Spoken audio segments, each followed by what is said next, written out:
everyone, welcome back to the Investigation Game mini-series. We've come to realize that our minisodes need to stay mini.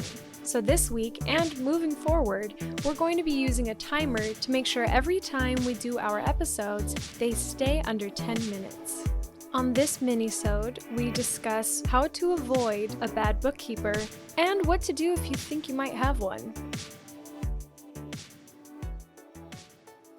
What I want to start with this week is a couple questions about the upcoming podcast, and one of the topics you bring up is cash balances. Not too sure what those are. Yeah, so in the story, I referenced that the owner knew that there was a problem with his cash balances. A lot of business owners don't actually know anything about their financial statements, but they do know how much cash is in their bank account. Whenever I reference the cash balances, that's what I'm talking about. How much cash is in the bank? Oh, okay. So whenever you're telling them to review their cash balances, that's just looking through in all the statements and everything that they... Yeah, so the cash balance, you've got a beginning balance, you have deposits, you have checks or expenses written out of it, and then you've got your ending balance. And a lot of times business owners kind of know what that ending balance should be every month. A lot of times it's when that number doesn't look right, that's when they know that they have a problem. It's one of the most common areas that people say something's just not right with cash, and they're just looking at their bank account, and let's say their average normally should be 20 grand a month. It's only 5 grand a month. They just know something's not quite right, but they don't necessarily know what that looks like on the financial statements, but they can tell you cash in the bank is too low. Okay.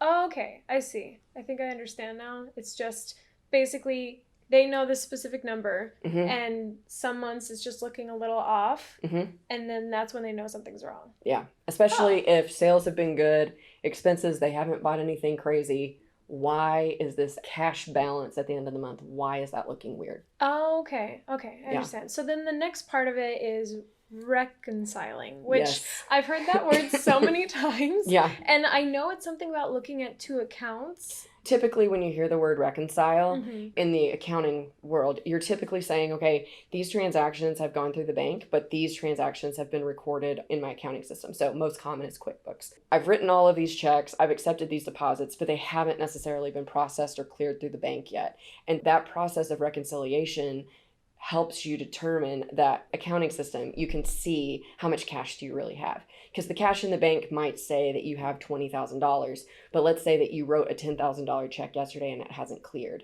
So really, you don't have $20,000 in your bank account to go spend.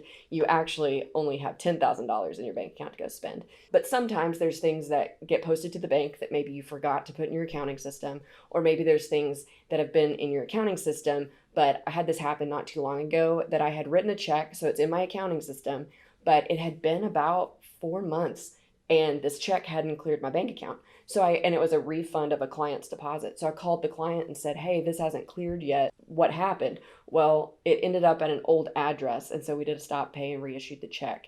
So it was recorded in my accounting system, but it had never cleared the bank. And the only way that you know that is by comparing those two sources. So we use that same strategy to find missing money. It's a strategy to find that.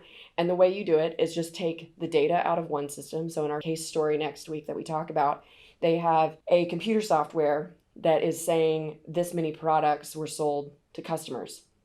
Well, if I sell a product to a customer, I probably need to bill that customer, right? If my plant computer says that we sold and shipped 30 units, I need to go look in the accounting system to make sure that I sold 30 and billed for 30 units. I won't ruin I'm not going to spoil and give a spoiler here, but so that's the process of reconciliation. What exists in one system, what exists in the other, and you compare the two. So if you think back to middle school math, intermediate school math, when you'd have a Venn diagram, that's what you're doing. You're looking to see what matches, what doesn't match. I really wish everybody could see Alicia's face right now.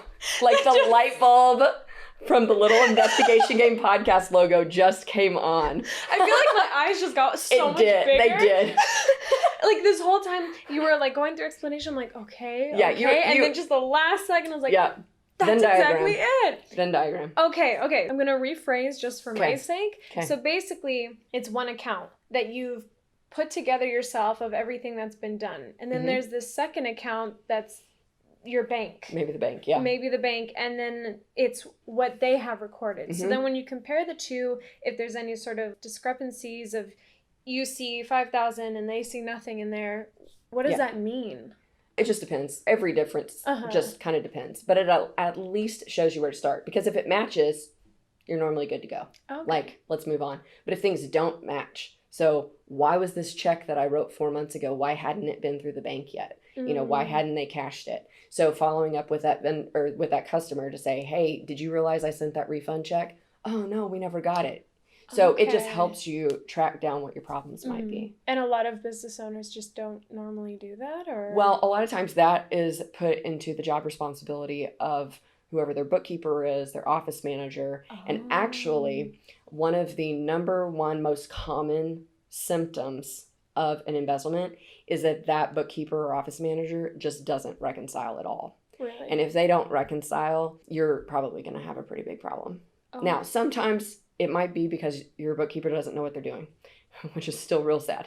But also, if it's not being reconciled and you're not checking it all the time, then there could be things that cleared the bank, say a check written to the office manager, but it's not showing up in your accounting system, so you don't even know that money's gone if you go look at the accounting system.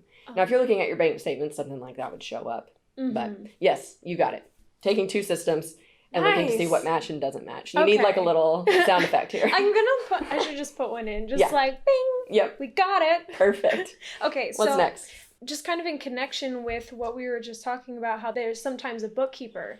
In the case story next week, you mentioned that there was a bookkeeper that was kind of abusing the system because that was how it was working. Right. So how do owners avoid that kind of person, and what do they do if they have one? Yeah, so a lot of times this person starts out being the most trustworthy, the most responsible person ever, and then something just kind of happens in this person's life, and it seems more convenient to solve a problem with an employer's money, and maybe they think they're going to pay it back, and then it just kind of spirals out of control. That's what you see most often in embezzlement from a small business. What you really want to do is, one, and we kind of talked about this on the Tiffany podcast, go back and listen to that interview with Tiffany Couch, look at your bank statements, number one. Number two, make sure that the reconciliation is happening every month.